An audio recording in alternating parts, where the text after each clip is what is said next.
हैं आपसे, डरते हैं आपकी ताकत से। और यही कारण है कि हर तमाम तरीके की असुविधा उत्पन्न करके कैसे आपके कार्यक्रम को कमजोर किया जाए, ये प्रयास किया जाता है। पर ये प्रयास उनके डर को दिखाता है, उनकी कमजोरी को दिखाता है, और ये आपकी बढ़ती ताकत को दर्शाता है कि आपकी ताकत आज की तारीख में इतनी है कि बड़ी बड़ी शक्तियां आपको कमजोर करने के लिए, आपको असफल करने के लिए आपके सामने खड़ी हुई। पर आज जब मैं इस मंच पर मौजूद हूँ, महिलाओं की जब हम लोग बात करते हैं, सर्वप्रथम, और मैं हर मन से इस बात को कहता हूँ क्योंकि मैं दिल से इस बात को मानता हूँ कि महिलाओं को सशक्त करने वाला कोई नहीं हो सकता, और महिलाओं को सशक्त करने की जरूरत ही नहीं, जिनमें खुद में इतनी शक्ति है, जो इस सृष्टि का सृजन करती है, जो इस दुनिया को चलाती है, उन्हें हम लोग और खास तौर पे हम जैसे पुरुष वर्ग के लोग कौन होते हैं सशक्त करने वाले? आप लोगों में स्वयं इतनी ताकत है। नारी शक्ति के रूप में अगर आप दैविक शक्ति में भी देखें तो एक दुर्गा माँ में ही इतनी शक्ति थी कि वो त्रिशूल को भी धारण करे और विष्णु जी के चक्र को भी धारण करे और ब्रह्मा जी के कमंडल को भी धारण करे। सिर्फ उन्हीं में ही ये शक्ति थी, नहीं तो किसी और देवता में नहीं। कभी हम लोगों ने महादेव को नहीं देखा कि उन्होंने त्रिशूल के साथ उन्होंने चक्र को भी धारण किया, या हम लोगों ने विष्णु जी को नहीं देखा कि उन्होंने साथ में त्रिशूल को धारण किया। इतनी शक्ति को अपने में समाने की ताकत सिर्फ महिलाओं में ही है। और इसीलिए मैं कतई नहीं मानता, जब ये विमेन एम्पावरमेंट की बात होती है, महिला सशक्तिकरण की बात होती है, मैं कतई नहीं मानता कि हम में से कोई भी इतना सामर्थ्य है कि आपको सशक्त कर सके। आज भारत की संसद में ही देखिए, महिला रिजर्वेशन बिल, नारी वंदना अधिनियम, वो तो इस सत्र में पारित हुआ, जो विशेष सत्र बुलाया गया। पर बिना उस कानून के बने कितनी भारी संख्या में आज की तारीख में भारत की संसद में महिलाएं सांसद बनकर बैठी हैं, अपने सामर्थ्य पर जीत कर आई हैं, अपनी ताकत पर जीत कर आई हैं, और हर जगह से लड़ाई लड़कर आई।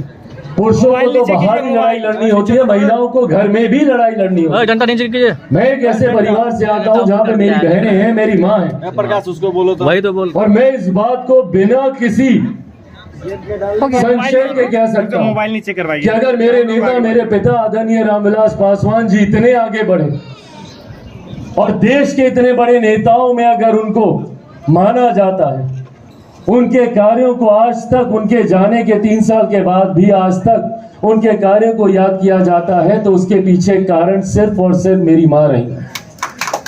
अगर वो मुझे, मेरी बहनों को नहीं संभालती, अगर वो घर को नहीं देखती, तो शायद मेरे पिता आज इतना आगे नहीं आ पाते। और यही मेरे साथ भी है।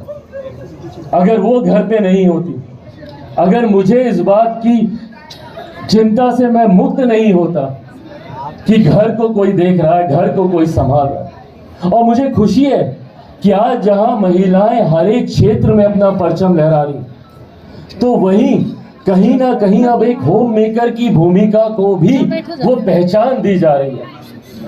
हम लोग हाउसवाइफ बोलकर हम लोग उनके द्वारा किए गए कार्यों को नकारते आए, पर अब वो समय है कि उसको भी पहचान मिलनी चाहिए। मैं शादीशुदा नहीं हूँ, मेरा गृहस्थ जीवन का अनुभव नहीं है, पर हाँ, मैंने अपनी माँ को देखा है, मुझसे पहले उठती है। थोड़ा सा पीछे हो जाइए। मैं क्या खाता हूँ, मैं क्या पहनता हूँ, मैं कहाँ जाता हूँ, मेरा कार्यक्रम क्या बनता है, इन तमाम चीजों को वो कोऑर्डिनेट करते, और ये सिर्फ आप ही लोग कर सकते हैं। हम पर छोड़ दीजिए, देखिए कैसे बेड़ा गर्क होगा। हमको बोल दीजिए कि घर पे खाना भी बनाओ, बच्चों को भी संभालो, और फिर बाहर जाकर भाषण भी दो और अपनी नीतियों को भी लागू करो, नहीं कर पाएंगे। और ये आज मैं आप लोगों के बीच हूँ सिर्फ इसलिए नहीं कह रहा, मैं दिल से मैं मानता हूँ इस बात, और इसीलिए आप लोगों की ताकत को, आप लोगों की असीमित शक्ति को मैं सलाम करता हूँ। और खास तौर पे आपके इस मंच के तहत जितने विषय आपने उठाए हैं, मैं उसको सलाम करता हूँ। और ये विश्वास आपको दिलाकर जाना चाहता हूँ, आने में थोड़ी कठिनाई मुझे जरूर हो रही थी, क्योंकि कुछ और महत्वपूर्ण कार्यक्रम लास्ट मिनट में ऐसे जुड़े जिसको छोड़ना मेरे लिए संभव नहीं था। राजनीति की दृष्टि से ये एक महत्वपूर्ण साल है। कुछ ही महीनों में चुनाव है और उसको लेकर कई बैठकों का दौर दिल्ली में चल रहा है, तो कुछ ऐसे कार्यक्रम आ गए थे जिसको छोड़ना संभव नहीं था। पर तमाम बाधाओं के बावजूद आज मैं यहाँ पर इस मंच पर सिर्फ इसीलिए आया हूँ ताकि आपको ये विश्वास दिला सकूं कि आपके हर संघर्ष में आप मुझे अपना दोस्त माने, अपना भाई माने, अपना सहयोगी माने।